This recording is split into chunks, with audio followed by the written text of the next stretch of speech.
NCERT అనేది జాతీయ సమైక్యత్వం కోసం ప్రత్యేక విభాగాన్ని ఏ సంవత్సరంలో ఏర్పాటు చేసింది? Option 1 1963, option 2 1967, option 3 1969, option 4 1971. NCERT అనేది జాతీయ సమైక్యత్వం కోసం ఒక ప్రత్యేక విభాగాన్ని 1969లో ఏర్పాటు చేయడం జరిగింది. 1969లో ఎన్సీఈఆర్టీ జాతీయ సమైక్యత్వం కోసం ఒక ప్రత్యేక విభాగాన్ని ఏర్పాటు చేసింది. మరి ఎన్సీఈఆర్టీ ఎప్పుడు ఏర్పడింది? 1961లో ఏర్పడింది. ఏ కమిటీ సిఫారసుల ఆధారంగా ఎన్సీఆర్టీ ఏర్పడిందంటే సెకండరీ కమిషన్, మొదలియార్ కమిషన్ ఉంది కదా, ఆ కమిటీ సిఫారసుల మేరకు అయితే మనకు ఎన్సీఆర్టీని 1961లో ఏర్పాటు చేశారు. ఓకేనా, important. Option 3 is the right answer. Next one, జాతీయ భావ సమైక్యత్వం కోసం సంపూర్ణానంద కమిటీని ఎప్పుడు ఏర్పాటు చేశారు? సో జాతీయ భావ సమైక్యత్వం కోసం సంపూర్ణానంద కమిటీని ఏ సంవత్సరంలో అపాయింట్ చేయడం జరిగిందని అడుగుతున్నారు. చూద్దాం. 1959, ఆప్షన్ 2 1961, ఆప్షన్ 3 1963, ఆప్షన్ 4 1965. జాతీయ భావ సమైక్యత్వం కోసం సంపూర్ణానంద కమిటీని 1961లో ఏర్పాటు చేశారు.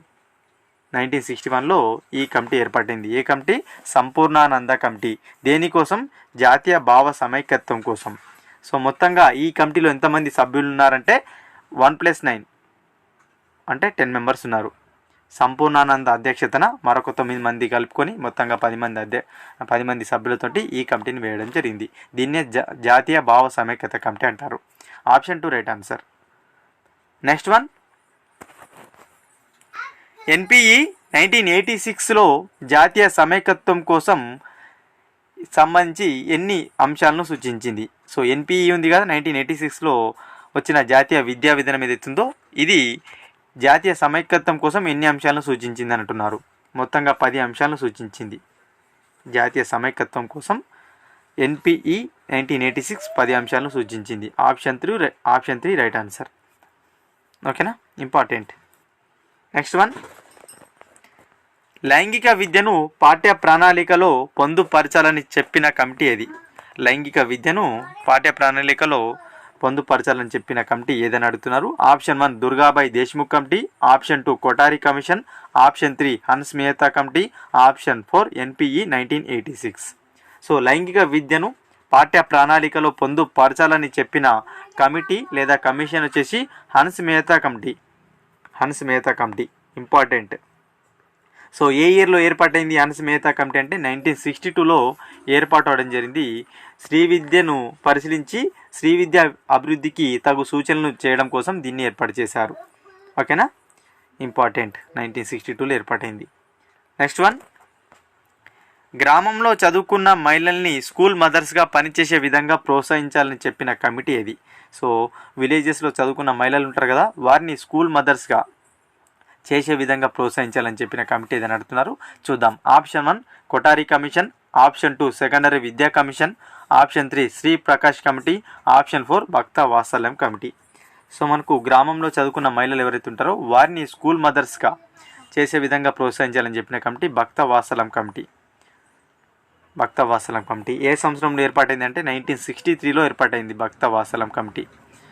గ్రామీణ ప్రాంతాలలో బాలిక విద్యకు సంబంధించి ఏర్పడిన కమిషన్ అన్నమాట, కమిటీ అన్నమాట ఇది. Option 4 right answer. ఓకేనా, important. Next one,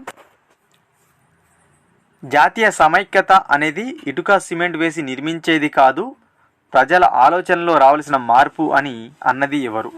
option 1 Gandhi, option 2 Radhakrishnan, option 3 Kothari commission, option 4 Aurobindo. So జాతీయ సమైక్యత అనేది ప్రజల ఆలోచనలో రావాల్సిన మార్పు కానీ అది ఇటుక సిమెంట్తో కట్టేది కాదని చెప్పింది రాధాకృష్ణ గారు. సర్వేపల్లి రాధాకృష్ణ గారు ఈ డెఫినేషన్ అయితే ఇవ్వడం జరిగింది. జాతీయ సమైక్యతకు సంబంధించిన డెఫినేషన్ రాధాకృష్ణ గారు ఇచ్చారు. ఓకేనా, ఇటుక సిమెంట్తో కట్టేది కాదు సమైక్యత అంటే ప్రజల ఆలోచనలో రావాల్సిన మార్పు అని చెప్పడం జరిగింది.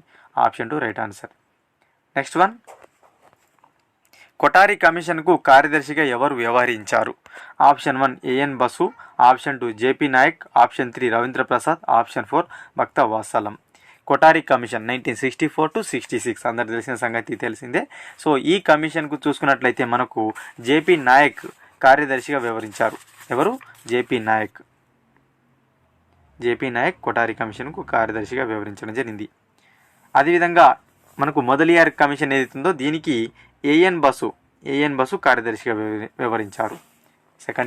సెకండరీ లేదన్నట్లయితే మొదటి ఇయర్ కమిషన్ అంటాం కదా, దాన్ని ఈ కార్యదర్శిగా ఏఎన్ బసు ఉంటే కొఠారి కమిషన్కు జేపీ నాయక్ గారు కార్యదర్శిగా వివరించడం జరిగింది. Option 2 right answer. Next one, మాధ్యమిక స్థాయిలో తరగతిలో పిల్లల సంఖ్య ఎంతకు మించరాదని కొఠారి కమిషన్ పేర్కొంది. చాలా చాలా ఇంపార్టెంట్. మాధ్యమిక స్థాయి ఏదైతుందో దీంట్లో ఒక క్లాస్లో పిల్లలు ఎంతకు మించరాదని కొఠారి కమిషన్ చెప్పింది అంటున్నారు. 35, 40, 45, 50. సో కొఠారి కమిషన్ మాధ్యమిక స్థాయిలో ఒక తరగతిలో 45 మంది పిల్లలకు మించరాదని చెప్పడం జరిగింది. 45 కంటే ఎక్కువ ఉండరాదని చెప్పింది మాధ్యమిక స్థాయిలో పిల్లలు అనేవారు ఒక క్లాస్లో. ఓకేనా? Option 3 right answer. Next one, మూల్యాంకనం నిరంతర ప్రక్రియగా ఉండాలన్నది ఎవరు? సో మూల్యాంకనం అనేది నిరంతర ప్రక్రియగా ఉండాలని చెప్పిన కమిషన్ ఏదని అంటున్నారు. Option 1 Kothari commission, option 2 secondary విద్యా కమిషన్, ఆప్షన్ 3 ఎన్పిఈ 1986, ఆప్షన్ 4 జాతీయ విద్యా విధానం 1968. సో చూసుకున్నట్లయితే మూల్యాంకనం అనేది నిరంతర ప్రక్రియగా ఉండాలని చెప్పింది 1968 జాతీయ విద్యా విధానం.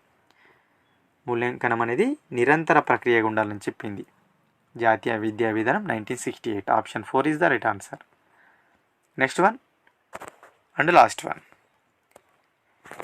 ఒక విషయానికి బహుళ పాఠ్య గ్రంథాలు ఉండాలని చెప్పిన కమిషన్ ఏది? ఒక విషయం ఉంటుంది కదా, సో ఒక సబ్జెక్ట్ ఉంటుంది కదా, దానికి బహుళ పాఠ్య గ్రంథాలు ఉండాలని చెప్పిన కమిషన్ ఏది అంటున్నారు. ఆప్షన్ 1 ఎన్పిఈ 1986, ఆప్షన్ 2 సెకండరీ విద్యా commission, option 3 Kothari commission, option 4 Eshwari Bai Patel committee.